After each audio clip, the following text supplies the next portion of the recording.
अस्सलामुअलैकुम वरहमतुल्लाहि वबरकातुहू। बकरा ईद आने वाली है। अब बकरा ईद के मौके पर ज़ाहिर है हर मुसलमान को बकरा ईद की नमाज़ पढ़नी है। तो ये ईद और बकरा ईद की जो नमाज़ है साल में सिर्फ़ 2 मरतबा ही आती है, इसलिए बहुत सारे लोगों को ईद की नमाज़ का तरीक़ा मालूम नहीं होता। तो आइए इस वीडियो के अंदर हम जानने की कोशिश करते हैं कि बकरा ईद की नमाज़ पढ़ने का सही और आसान तरीक़ा क्या है। सबसे पहली बात तो आप यूँ समझिए कि ईद उल फ़ित्र हो या ईद उल अज़हा और बकरा ईद हो, दोनों नमाज़ें हमको ईदगाह में जाकर पढ़ना चाहिए, यही सुन्नत है।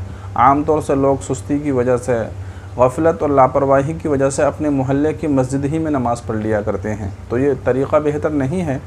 अगर वाक़अतन कोई मजबूरी है, ईदगाह कहीं दूर है या वहाँ पर भीड़ ज़्यादा हो गई है, जगह नहीं मिल रही है, तो फिर आप कहीं और पढ़ सकते हैं। लेकिन अगर आप जा सकते हैं तो आपको ईदगाह में जाकर ही ईद और बकरा ईद की नमाज़ पढ़ना चाहिए। अब आइए बकरा ईद की नमाज़ पढ़ने का सबसे आसान तरीक़ा हम जान लेते हैं। देखिए, बकरा ईद और जो ईद उल फ़ित्र होती है, मीठी ईद और बकरा ईद, इन दोनों की नमाज़ पढ़ने का बिल्कुल सेम तरीक़ा है। अभी 2 महीने पहले ही आपने नमाज़ पढ़ी थी, अब ये बकरा ईद की नमाज़ आ गई है, तो इसका तरीक़ा भी बिल्कुल वही है।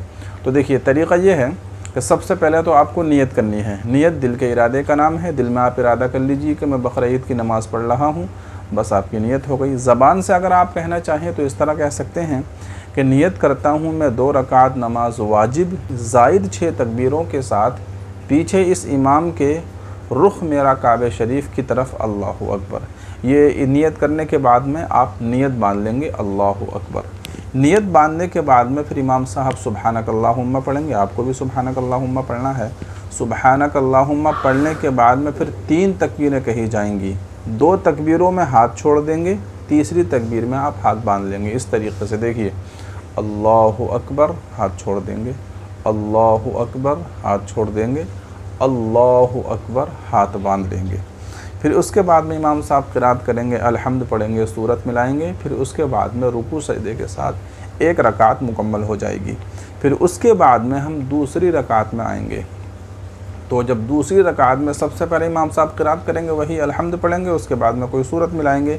फिर उसके बाद में 3 तकबीरें कही जाएंगी। पहली 3 तकबीरों में हाथ छोड़ देंगे, देखिए इस तरीके से, अल्लाहु अकबर, अल्लाहु अकबर, दोनों में हाथ छोड़ देंगे।